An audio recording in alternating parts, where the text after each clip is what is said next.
जय माता रानी भक्तों। शारदीय नवरात्रि में आपको यह संकेत साक्षात तभी मिलते हैं जब मां आपके घर में बैठी हो, आप पर कृपा बरसाने वाली हो, आपका कर्ज और आपकी निर्धनता मिटाने आई हो और आपको संपूर्ण कष्टों से मुक्ति देने आई हो। तभी ऐसे संकेत प्राप्त होते हैं। भक्तों, जब आपके ऊपर नव दुर्गा की कृपा होती है तो यह संकेत मिलने शुरू हो जाते हैं। भक्तों, इस संकेत से आप पता कर सकते हैं कि मां दुर्गा आपके साथ में है या फिर नहीं है। यह जानकारी सब आपसे छुपाना चाहते हैं। तो भक्तों, माता रानी अपने होने का एहसास अपने सभी भक्तों को कराती है, चाहे उनके छोटे भक्त हो या फिर चाहे बड़े भक्त हो। अपने सभी भक्तों को माता रानी अपने होने का एहसास सभी को कराती है। तो भक्तों, इस 10 संकेत से आप पता लगा सकते हैं कि मां दुर्गा आपके साथ में है और ये साफ संकेत बताते हैं कि माता रानी आपके घर में आ चुकी है। तो संकेत जानने से पहले माता रानी के सच्चे भक्त वीडियो को प्यारा सा लाइक करके कमेंट में जय माता रानी का जयकारा जरूर लगाएं। भक्तों, ऐसा माना जाता है कि 9 दिनों तक चलने वाले शारदीय नवरात्रि के दौरान व्यक्ति मानसिक और शारीरिक रूप से मजबूत होता है। मनुष्य की आध्यात्मिक शक्ति बढ़ती जाती है। इस प्रकार लोग इच्छा, क्रोध, अहंकार, ईर्ष्या, लोभ आदि से मुक्त हो जाते हैं और उनका मन और शरीर शुद्ध हो जाता है और उनकी बुद्धि स्वाभाविक रूप से काम करने लगती है। आइए जानते हैं दोस्तों, माता रानी साथ में अगर हमारे होते हैं तो इस प्रकार के 10 संकेत मिलते हैं। कौन कौन से संकेत है, आइए थोड़ा इस वीडियो को ध्यान से सुनिएगा। अगर आप भी चाहते हैं कि माता रानी आपकी सभी मनोकामनाओं को पूर्ण करें तो भक्तों, कमेंट बॉक्स में जरूर लिखना। जय माता दी, आपका स्वागत है। तो आइए जानते हैं उन विशेष संकेतों को। तो दोस्तों, जब माता रानी आपके साथ में होती है तो ये 10 संकेत मिलते हैं जिससे आप पता लगा सकते हो कि माता रानी आपकी पूजा पाठ से प्रसन्न है, माता रानी आपके साथ में है। जब दोस्तों आपको पूजा के दौरान आंसू आने लगे, वैसे दोस्तों हम रोज की पूजा करते हैं लेकिन आंसू नहीं निकलते, लेकिन नवरात्रि के समय जब आप पूजा करें और आंसू आने लगे तो समझ जाना माता रानी आपके साथ में है। या फिर अगर आपको पूजा के दौरान ऐसा लगने लगे कि कोई आपके पीछे में खड़े हैं तो समझ जाना माता रानी आपके साथ में, हमेशा आपके साथ में है। वह ऊर्जा स्वरूप बनकर आपके साथ में खड़ी रहती हैं। यह प्रथम संकेत है। भक्तों, दूसरा संकेत है कि अगर जुगनू टिमटिमाते हुए आपके कपड़े या शरीर पर चिपक जाना। दोस्तों, अगर जुगनू टिमटिमाते हुए आपके कपड़े या फिर शरीर में चिपक जाए तो समझ जाना माता रानी आपके साथ में है। क्योंकि दोस्तों, जुगनू को जोगिन कहा जाता है और यह माता रानी की परम सेविका है। जहां पर माता रानी की शक्तियां होती हैं वहां पर जाकर के स्वतः ही चिपक जाते हैं। तो आपके साथ में माता रानी रहेंगे तो आपके शरीर में स्वतः ऊर्जा शक्ति जागृत हो जाएंगे, तो यह आकर के जबरदस्ती चिपकने लगते हैं। भक्तों, तीसरा संकेत है कि रात में अचानक से झटके के साथ आपकी नींद खुल जाए तो समझ जाना माता रानी आपके साथ में और माता रानी आपको जगाना चाहती है और माता रानी आपको कुछ संकेत देना चाहती है। इसके बाद चौथा संकेत है कि आपके आसपास में अगर इत्र है, लोबान है, धूप है, चमेली है या फिर अन्य पुष्प जो कि आपके घरों के आसपास में नहीं पाए जाते हैं लेकिन फिर भी आपको उसकी सुगंध आ रही है तो समझ जाना चाहिए कि माता आपके साथ ही मौजूद है। माता रानी जब आपके पास में होते हैं तो दोस्तों, लोबान की खुशबू आती है, धूप और चमेली के पुष्प की खुशबू आती है और ऐसे पुष्प की खुशबू आती है दोस्तों जिसकी सुगंध हमने कभी नहीं ली, जो कि हमारे घरों के आसपास में नहीं होते हैं। तो इस संकेत से भी आप पता कर सकते हैं कि माता रानी आपके साथ में ही है। अब पांचवा संकेत जानते हैं दोस्तों। यदि आपको नवरात्रि के दौरान अगर आपको स्वप्न में कोई छोटी कन्या दिखाई देती है, क्योंकि छोटी कन्याओं को देवी का ही स्वरूप माना जाता है, तो नवरात्रि में अगर आपको छोटी कन्या दिख जाए या फिर लाल वस्त्र दिख जाए, लाल कलर की झंडा दिख जाए तो समझ जाना चाहिए कि माता रानी आपके साथ में ही है। इसी के साथ अगर ज्योत बत्ती जलाते समय अगर एक खास आकार ज्योत बत्ती में बनने लगे तो भी समझ जाना चाहिए कि माता रानी आपके साथ में है। दोस्तों, माता रानी नवरात्रि में यह संकेत अवश्य ही अपने सब भक्तों को दिखाती है। ये तो अभी आपने जान लिया कि माता साथ है तो ये संकेत मिलते हैं, लेकिन अभी हम ये जानेंगे कि तब कौन से संकेत मिलते हैं जब माता रानी हमारे घर में विराजमान हो चुकी है। तब कैसे पहचानेंगे कि माता रानी हमारे घर में प्रवेश कर चुके हैं। तो दोस्तों, इस बारे में भी आपको मैं विस्तार से बताऊंगा और आप इन संकेतों से पता लगा सकते हैं कि माता रानी आपके घर में आ चुकी है। और फिर माता रानी आपके घर में आ जाए तो जल्द ही आपके दोस्तों जो दुख है वह कट जाते हैं और आपके दिन दुगनी रात चौगुनी तरक्की होती है, आपको मनोवांछित फल मिलता है। अधिकतर लोग जब माता रानी उनके घर में आती है, प्रवेश करती है, तो उन्हें पता नहीं होता कि माता रानी कब घर में प्रवेश कर गए और कब घर से चले गए। भक्तों, इन लक्षणों से आप पता कर सकते हैं कि माता रानी आपके घर में आ चुकी है। फिर दोस्तों, आपको क्या ऐसा करना है कि आपकी कोई भी मनोकामना तुरंत पूरी हो जाए, वह भी दोस्तों आज हम इस वीडियो में बताएंगे। अगर आप वह कार्य करते हो तो इससे फिर तत्काल मनोकामना पूर्ण होने लगती है। मां दुर्गा चैतन्य होती, इसलिए इन दिनों में की गई सच्ची भक्ति का परिणाम माता दुर्गा हमें तुरंत दिखा देती है। और इस समय गलत कर्म करने से चैतन्य होने के कारण माता रानी अगर हम बुरा काम करें तो बुरा परिणाम भी तत्काल दिखाती और दंडित भी करती है। दोस्तों, नवरात्रि के पूरे 9 दिन हमें पूर्ण रूप से सात्विक विचार से रहना चाहिए। हमें 9 दिनों तक कपट, छल और द्वेष आदि का परित्याग कर देना चाहिए। मां दुर्गा जिस घर में आती है उस घर को तीर्थों से भी ज्यादा पवित्र एवं शुद्ध कर देती है। वहां रहने वाले सभी लोग की बुद्धि भक्तिमय हो जाता है और घर एकदम शांत रहता है। आप भी अपने घर में चेक करना। ये अगर 10 में से कोई भी एक संकेत आपको मिलने लगे तो समझ जाना माता रानी आपके घर में आ चुकी है। तो आइए जानते हैं कुछ संकेतों के बारे में। संकेत बताने से पहले अभी तक आपने हमारे वीडियो को लाइक नहीं की तो वीडियो को लाइक कर चैनल को सब्सक्राइब जरूर कर लेना। दोस्तों, कई बार माता रानी हमारे घर में ही प्रवेश करते हैं, विराजमान हो जाती है, लेकिन हम अपनी ही मूर्खता के कारण इसे पहचान नहीं पाते और माता रानी के लिए कुछ नहीं कर पाते। जबकि जब भी माता रानी प्रवेश करें तो आप अपनी मनोकामना शीघ्र पूरी करवा सकते हैं। तो भक्तों, आज इन संकेतों को जान लेते हैं कि माता रानी हमारे घर में प्रवेश कर चुके हैं। इन संकेतों को समझ लेते हैं। यह सबके बारे में विस्तार से बताऊंगा कि कौन कौन से फल फिर प्राप्त होते हैं। अगर आप माता रानी के सच्चे भक्त हैं तो वीडियो को ध्यान से सुनिएगा।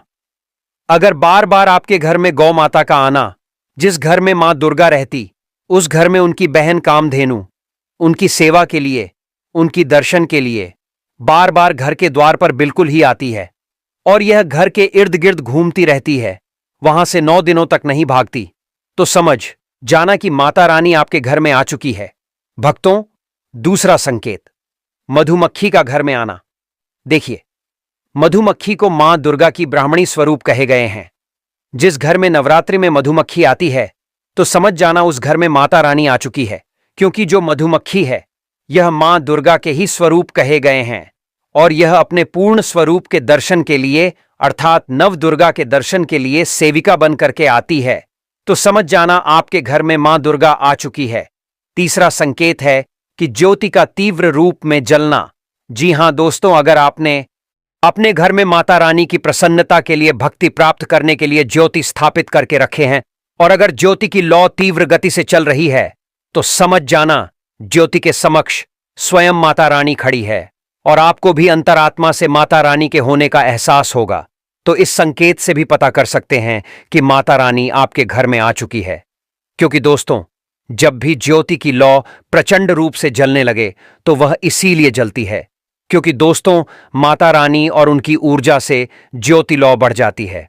और भक्तों, अगर नवरात्रि में दीपक की बत्ती में फूल का बनना, अगर आपकी दीपक की बत्ती में अचानक से फूल बनने लगे तो समझ जाना नवदुर्गा माता आपके ऊपर बहुत प्रसन्न है, आपके ऊपर महत्वपूर्ण रूप से कृपा बरसा रही है और माता रानी आपके घर में आ चुकी है। अब आपके सभी दुख कष्टों को दूर करके माता इस लोक से फिर जाएगी, अर्थात आपके घर से जाएगी। 5वां संकेत बताते हैं कि बार बार घर में अगर काली चींटियां निकलने लगे, अगर काली चींटियां समूहबद्ध निकल रहे हैं और रास्ता काट रहे हैं तो समझ जाना माता रानी आ चुकी हैं, आपके घर में प्रवेश कर चुकी हैं। माता रानी दोस्तों, 6वां संकेत, अचानक घर में मनमोहक सुगंध आने लगे। यदि आपको अपने घर में नवरात्रि के समय, पूजा के समय, मां दुर्गा की पूजा पाठ के समय अचानक से इत्र जैसा कोई सुगंध आने लगे, तीव्र सुगंध आने लगे, तो समझ जाना माता रानी आपके घर में प्रवेश कर चुके हैं। और नवरात्रि में यदि आपके पूजा स्थान पर ठंडी हवा चलने लगे तो समझ जाना माता रानी आ चुकी है और अपना होने का एहसास आपको करा रही है। तो इस संकेत से भी पता कर सकते हैं कि माता रानी आपके घर में आ चुकी है। भक्तों, 7वां संकेत, यदि नवरात्रि में किसी भी दिन फटे कपड़े पहने अगर कोई याचक आ जाए तो समझ जाना माता रानी आपके द्वार पर याचक बनकर के आ चुकी है। नवरात्रि में कोई भी याचक आए तो खाली हाथ मत जाने देना, क्योंकि स्वयं माता रानी परीक्षा लेने के लिए हमारे घर में याचक बनकर के आ जाती है। तो दोस्तों, नवरात्रि पर इस बात का विशेषकर आप ध्यान रखें कि अगर कोई भी याचक मांगने के लिए या कोई भी कन्या आपके घर पर मांगने के लिए आती है तो उसे खाली हाथ मत जाने देना। दोस्तों, अगर नवरात्रि में घर के मंदिर में छिपकली का दिखना मां लक्ष्मी के आगमन का संकेत माना जाता है, माता रानी का प्रवेश माना गया है।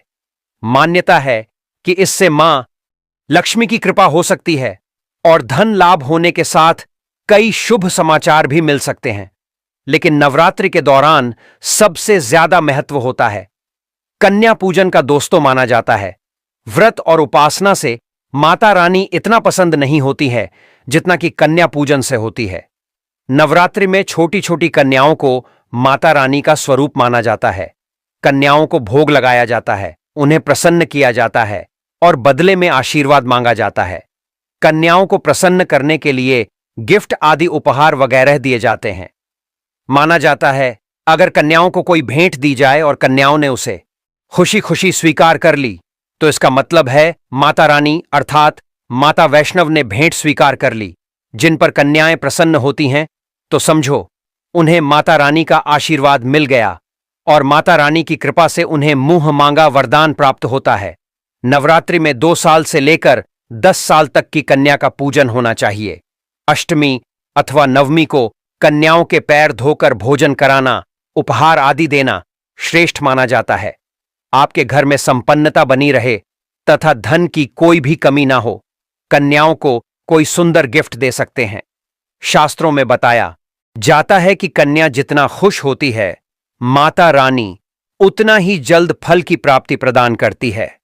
ऐसे में आप कन्याओं को चॉकलेट बॉक्स दे सकते हैं तथा खूबसूरत कपड़े दे सकते हैं। याद रहे, काले कपड़े ना दें और स्टील के बर्तन भी। दोस्तों, भले ही मर जाना, लेकिन 22 सितंबर से लेकर 1 अक्टूबर तक शारदीय नवरात्रि के इन 9 दिनों में गलती से भी यह 5 काम कभी मत करना, वरना माता रानी आपसे हो जाएंगी, नाराज घर में आएगी, कंगाली और गरीबी। यदि आप भूल से भी शारदीय नवरात्रि पर इन कामों को कर देते हो तो माता रानी कभी भी आपको माफ नहीं करेंगी और आपको उल्टा श्राप दे देंगी। जी हां दोस्तों, इस बार की शारदीय नवरात्रि पर पूजा पाठ व्रत भले ही मत करना, लेकिन शारदीय नवरात्रि के इन पावन दिनों में इन 5 कामों को मत करना। ऊपर से इस बार की शारदीय नवरात्रि पूरे के पूरे 219 वर्षों के बाद आई है और इस वर्ष शारदीय नवरात्रि में अमृत सिद्धि और सर्वार्थ सिद्धि योग का अद्भुत संयोग बन रहा है। ऐसे में कुछ कार्यों को करने की सख्त मनाही हो गई है। तो हिंदू धर्म में शारदीय नवरात्रि का दिन माता रानी का माना गया है। इसीलिए इस दिन घर में सुख समृद्धि के लिए शारदीय नवरात्रि की विशेष पूजा अर्चना करने के साथ ही शारदीय नवरात्रि के व्रत भी रखे जाते हैं। लेकिन अगर आप इस दिन यह 5 कार्य करते हैं तो इससे धन का नाश होने की संभावना हमेशा रहती है और माता रानी आपसे नाराज भी हो सकती है, क्योंकि शारदीय नवरात्रि का दिन माता रानी को समर्पित होता है और हर व्यक्ति के घर में माता रानी का होना बहुत जरूरी होता है, क्योंकि आजकल बिना भगवान की कृपा से जीवन अत्यधिक कष्ट से भरा हो जाता है। हमारे धर्मशास्त्र में स्पष्ट लिखा हुआ है कि शारदीय नवरात्रि का दिन स्वयं माता रानी का दिन होता है। ऐसे में यदि कोई भी व्यक्ति गलती से भी मांस मदिरा का प्रयोग करता है तो व्यक्ति 7 जन्मों तक वंशहीन हो जाता है और ऐसे लोग आकस्मिक दुर्घटना के शिकार हो भी सकते हैं। इसीलिए शारदीय नवरात्रि पर महिलाएं एवं पुरुष घर में तामसिक चीजों का प्रयोग ना करें और ना ही अपने घर के किसी भी सदस्य को करने दें। चलिए जानते हैं अगले काम के बारे में। दोस्तों, शारदीय नवरात्रि पर आपको अपना मन शांत रखना चाहिए। ऐसे शुभ एवं मंगलकारी दिनों पर किसी से भी लड़ाई झगड़े या कलह क्लेश नहीं करना चाहिए। दोस्तों, अगली बात, शारदीय नवरात्रि पर किसी महिला या कन्या का अपमान ना करें। वैसे तो स्त्री का अपमान केवल एक दिन ही नहीं बल्कि कभी भी नहीं करना चाहिए। माता लक्ष्मी को स्त्री का स्वरूप माना जाता है। ऐसे में अगर आप शारदीय नवरात्रि के दिन किसी स्त्री को अपमानित करते हैं तो ऐसा करने से माता लक्ष्मी का अपमान माना जाता है। जिन घरों में महिला का सम्मान नहीं किया जाता है वहां माता लक्ष्मी कभी नहीं आती है। इसलिए शारदीय नवरात्रि पर पति पत्नी को भूलकर भी एक दूसरे से लड़ाई नहीं करनी चाहिए। माना जाता है कि इस मतभेद से बड़ी परेशानी पैदा हो जाती है। शारदीय नवरात्रि पर ऐसा कोई भी काम ना करें जिससे दांपत्य जीवन में परेशानी आ जाए। शारदीय नवरात्रि के पावन दिनों में मांसाहार भूलकर भी नहीं करना चाहिए। इसके अलावा इस दिन अल्कोहल पीने से भी बचना चाहिए। अगर संभव हो तो शारदीय नवरात्रि पर पूर्ण सात्विक भोजन करें। इस दिन मांस मदिरा का सेवन करने से घर में अशांति आती है और माता रानी नाराज हो जाती हैं और ऐसे घरों को छोड़कर चली जाती हैं। दूसरी बात, भक्तों शारदीय नवरात्रि पर काले कपड़े नहीं पहनने चाहिए।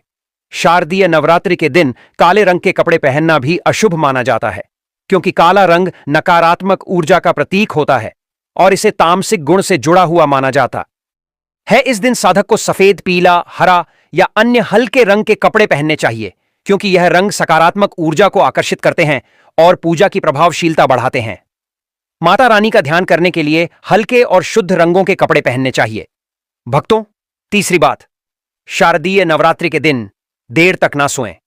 शारदीय नवरात्रि के दिन देर से सोना और देर से उठना शुभ नहीं माना जाता। यह दिन विशेष रूप से जागरण और तपस्या का दिन है। इस दिन भक्तों को